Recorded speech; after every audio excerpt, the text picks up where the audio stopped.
शरद पवार में वो सारे गुण हैं जो विपक्ष के नेतृत्व करने के गुण हैं, लेकिन एक विश्वसनीयता शरद पवार की जीरो है। शून्य विश्वसनीयता के साथ शरद पवार हमेशा प्रधानमंत्री के रेस में पीछे आते रहे हैं। महाराष्ट्र की राजनीति में भी सावरकर के इशू को भी शरद पवार ने एक अलग स्टैंड लिया था, लेकिन महाविकास आघाड़ी में तब भी दरार नहीं आई थी। मुझे नहीं लगता इससे मोदी को मदद मिलना बात अलग है और विरोधियों में बहुत बड़ी दरार आना ये मुझे बहुत मुश्किल दिखाई देता है।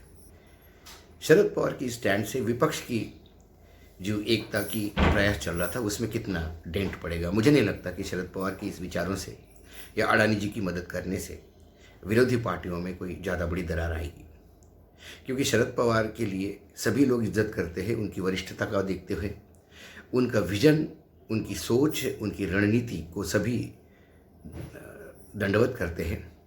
शरद पवार में वो सारे गुण हैं जो विपक्ष के नेतृत्व करने के गुण हैं, लेकिन एक विश्वसनीयता शरद पवार की जीरो है।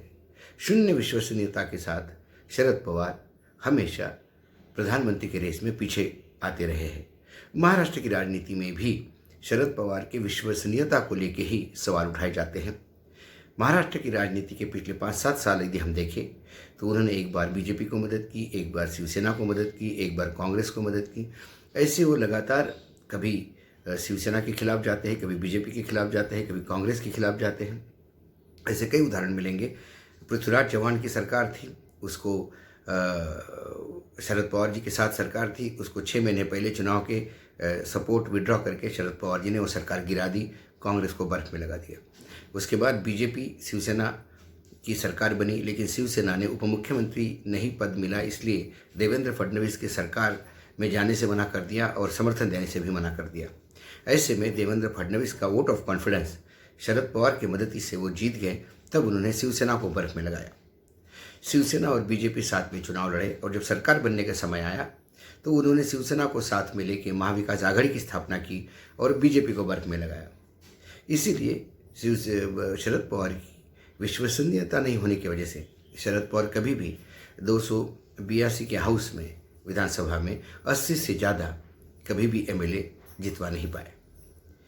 इसलिए मुझे नहीं लगता कि, क्योंकि महाविकास आघाड़ी भी कह रही है कि ये शरद पवार के व्यक्तिगत विचार हो सकते हैं, लेकिन जहाँ तक विरोधी पक्ष जो महाविकास आघाड़ी बना है उसमें कोई दरार नहीं आएगी, ये सेना और कांग्रेस दोनों कह रहे हैं। इसके पहले सावरकर के इशू को भी शरद पवार ने एक अलग स्टैंड लिया था, लेकिन महाविकास आघाड़ी में तब भी दरार नहीं आई थी। मुझे नहीं लगता इससे मोदी को मदद मिलना बात अलग है और विरोधियों में बहुत बड़ी दरार आना ये मुझे बहुत मुश्किल दिखाई देता है।